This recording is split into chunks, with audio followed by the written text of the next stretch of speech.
Sir army जवान को bell मिल गया सर, इस पे क्या कहेंगे? देखिए, ये बेल जो मिला है तो उसमें मैंने पहले ही कहा था आप लोगों की कि एफआईआर में बहुत ज़्यादा जो हेरफेर किया गया था। तथ्य कुछ और था, एफआईआर में जो धाराएं लगाई गई थी वो। नमस्कार, आप देख रहे हैं एसडी न्यूज। देखिए इस वक्त की बड़ी खबर मैं आपको बता रहा हूं, आर्मी जवान को मिला बेल। चलिए, आपके मन में बहुत सारा प्रश्न चल रहा हो, कैसे मिल गया बेल और कब तक जेल से बाहर होंगे। सारा जो भी आपके मन में प्रश्न चल रहा है, सारा का आपको मिलेगा। हमारे साथ सर मौजूद हैं, जो कि आप भी जानते हैं लगातार जो है सोशल मीडिया पे रहते हैं और लगातार जो है मोतिहारी गए थे आर्मी जवान को बेल दिलवाने के लिए और एक अच्छा पहल किए थे। सर सबसे पहले सर आपका स्वागत करना चाहेंगे। बहुत बहुत शुक्रिया आपका भी।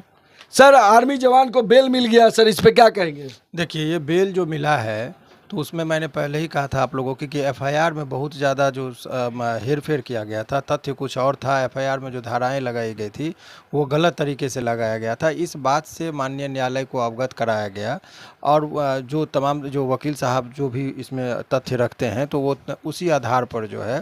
लेकिन इसमें एक अनोखा चीज़ हुआ कि सामान्यतः जो जनरल केस होता है उसमें डायरी आने में वक्त लगता है, डायरी की कॉल होती है, इंजरी रिपोर्ट आता है, तो उसमें 15 दिन का समय मोटा मोटी लगता है। लेकिन इसमें आप लोगों का जो ये सामूहिक अभियान था, उस अभियान का एक असर ये हुआ कि इसमें जज साहब ने कहा कि पीपी साहब को कि आप डायरी रख के रखिए। वो कल ही हो जाना था, लेकिन चूंकि कल बिहार के तमाम कोर्ट को बंद किया गया था क्योंकि एक ऑनरेबल जस्टिस का निधन हो गया था हाई कोर्ट के, इस शोक में बंद किया गया था और आज सुबह में ही इस पर सुनवाई का डेट फिक्स किया गया था। तो रुख से लग रहा था कि सकारात्मक हो चुका है।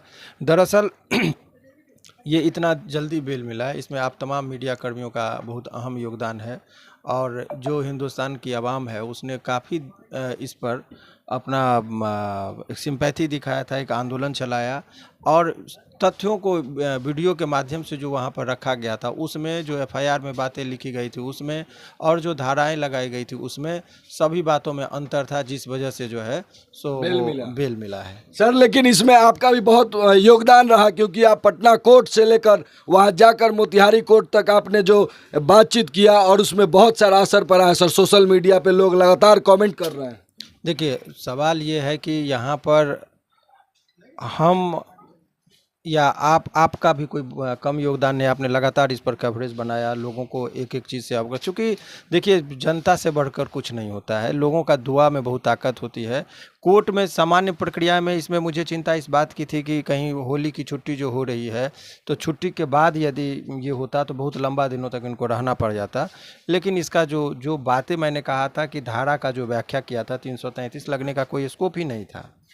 333 जो पुलिस के द्वारा की गई थी, जो धारा लगाया गया था 333 है कि यदि आपको ग्रीवियस हर्ट हुआ हो ऑफिशियल डिस्चार्ज जो उसका ड्यूटी को डिस्चार्ज करने में, तब वो लगता है। लेकिन यहाँ पर वर्दी केवल फटी थी, इसके सर नहीं फटे थे, कोई अंग नहीं टूटा था पुलिसकर्मी का, तो सवाल ही नहीं था कि 333 लगना चाहिए था। इसी बात को वहाँ पे रखा गया कि अनुचित धारा का इसमें उपयोग किया गया था डेलिबरेटली।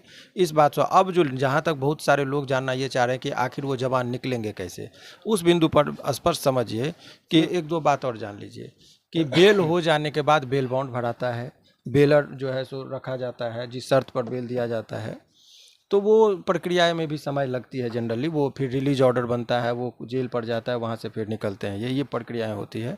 लेकिन इस प्रक्रिया को जो है सामान्यतः ऑर्डर पास हो जाने के बाद उसको दस्तखती में जाता है। लेकिन इंडियन आर्मी का जीत हुआ, ये ना ही किसी की जीत है ना ही किसी की हार है। आप जिसको जीत मान रहे हैं मैं उसको हार मान रहा हूँ कि केस होना ही नहीं चाहिए था।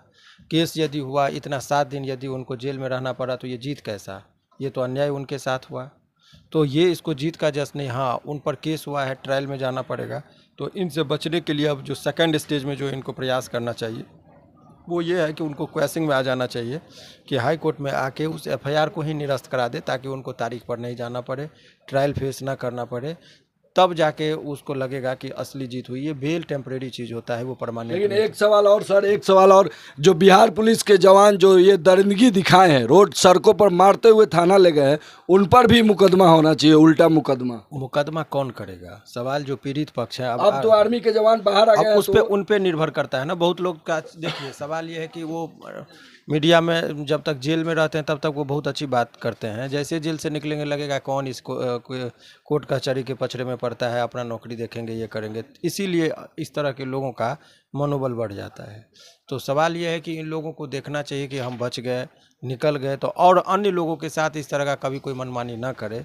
इसीलिए उनको निकलते ही पहली पहल ये करनी चाहिए कि झूठे मुकदमे में जो इनको फंसाया गया, तो इनके तरफ से भी केस होना चाहिए। देखिए, तो ये बड़ी बात सर बता रहे हैं। इंडियन आर्मी के जवान जो रिहा हो रहे हैं उनको भी एक पहल करना चाहिए और एक मुकदमा दायर करना चाहिए। जो बिहार पुलिस के जवान ने उनके साथ किया वो कहीं से सही नहीं है, और उनको भी एक मुकदमा करके बिहार पुलिस के जवान पर भी कार्रवाई होनी चाहिए, क्योंकि ये आपका जीत नहीं होगा, ये पूरे इंडियन आर्मी की सम्मान की बात है, क्योंकि आप छुट्टी पे आए हुए थे। क्या सर?